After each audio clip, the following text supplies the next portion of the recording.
So a while ago, there was a trivia event on Identity's NGP server, which they decided to conveniently lock before I could save a picture of it. But for most questions, it seemed pretty easy, with an overwhelming number of correct votes for each question, except one. What is the name of Seer's owl? A question Eli himself poses in his first birthday letter. Now, I want you to comment your prediction for what the name is, just for my curiosity. Then, let's explore a rather fantastical history behind such an obfuscated answer. First, I want to emphasize that the lore, inferences, and interpretations in this video are with an attempt at thorough research and analysis, but are susceptible to some error and assumption, as Identity lore is particularly vague and fragmented, and the depth of mythological literature won't be done justice in my short video form. However, I will do my best, and mention all my literary sources for those who wish to read for themselves. Also, I was putting off this video because Eli's 5th birthday was upcoming, only for it to be this. Yeah. Anyway, on to Eli Clark. A simple, kind, working-class man.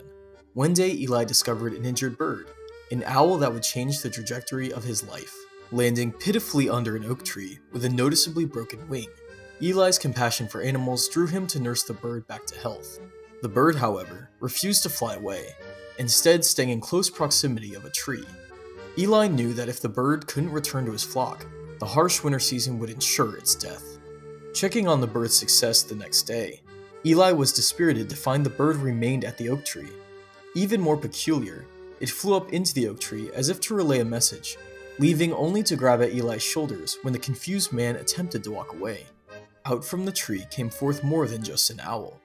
Known as the wisest bird, this owl had wisdom and omniscience beyond normal means. The owl's body contained the souls of those not yet reincarnated, prophetic voices with certainty about the future. Assumedly in response to Eli's act of compassion, the man entered an oath with the owl, the gift of foresight, though the words of the prophetic voices, souls waiting for rebirth, were not to be recorded through tangible or corporeal means. In Eli's 2019 birthday letter, he gives the player some foreshadowing about this oath, with a tale about a pitiful Brooke rose. Now, this letter contains some oddly translated and localized names, along with an abridged tale parallel to Welsh mythos. As Eli foretells, the betrayed raven was struck by a spear hurled by Grove Pepper, turned into a falcon, and flew away. Raven's uncle Gideon caught up with him and found him perched high in an oak tree. Gideon sang a Thanksgiving hymn, led Raven down from the oak tree, and turned him back into a human. After helping Raven recover, they reclaimed the land that had been taken over by Grove Pepper and Brooke Rose. Not only that, but Gideon caught up with the fleeing Brooke Rose and turned her into an owl hated by all the other birds.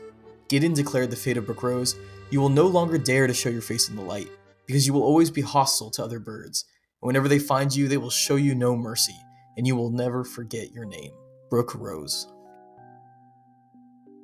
Now, if we look into the Mabinogion, a collection of Welsh folktales, we can find this tale and discover context that will enlighten other aspects of Eli's character. Blodeuwedd Giffis, a child birthed in shame, was cursed by his mother to never have a human wife. Now Gwydion, a magician who helped the boy reverse curses prior, endeavored to find a loophole in this curse by forming a woman from the blossoms of the oak, the blossoms of the broom, and the blossoms of the meadow sweet, baptized with the name Blodeuwedd. Although swiftly married to Giffis after creation, Blodeuwedd became fond of a huntsman, Grond Pebber, at first sight.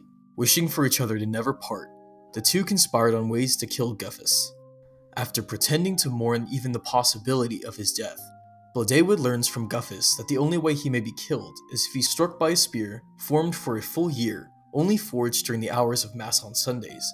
To make the matter more improbable, he cannot be killed within a house, nor without, on horseback, nor on foot.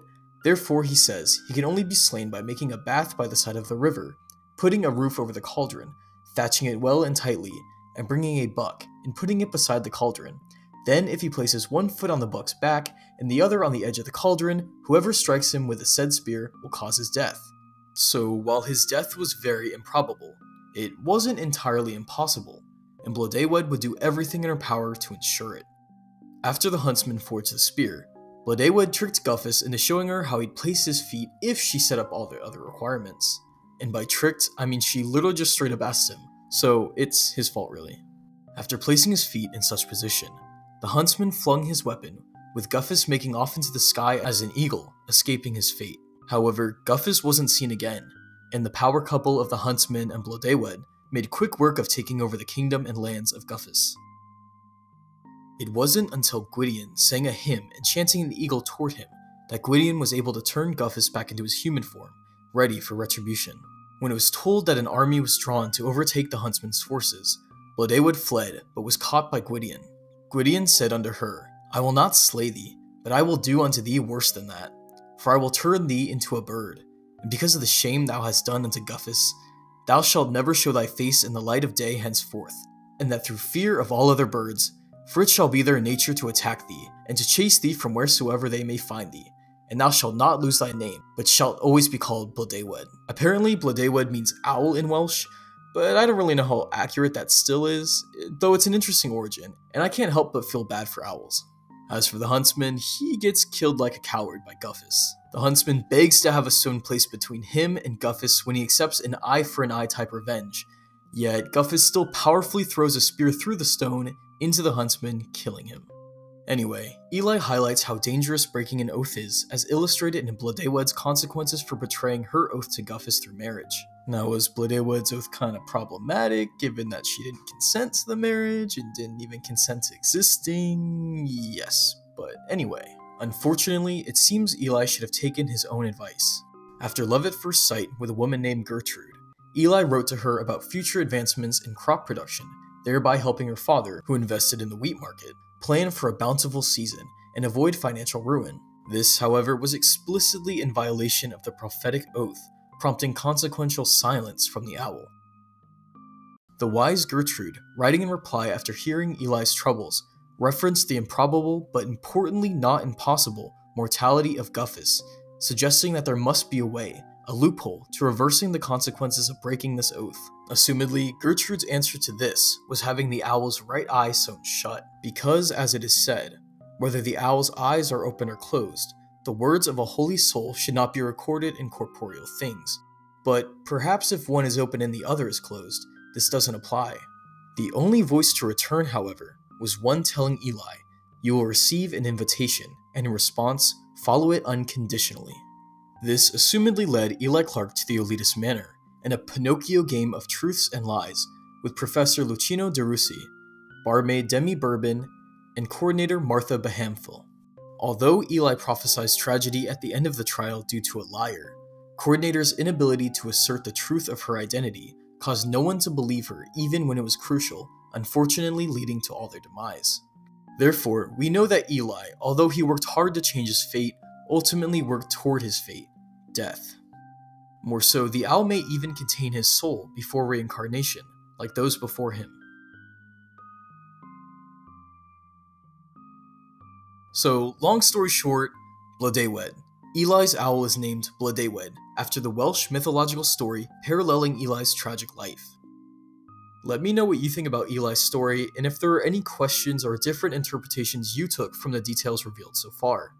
I think it was really cool learning about Celtic lore, and I love when identity incorporates mythology, even if they get it a bit wrong, but hey, B- for effort. As always, thanks for watching, and happy hunting.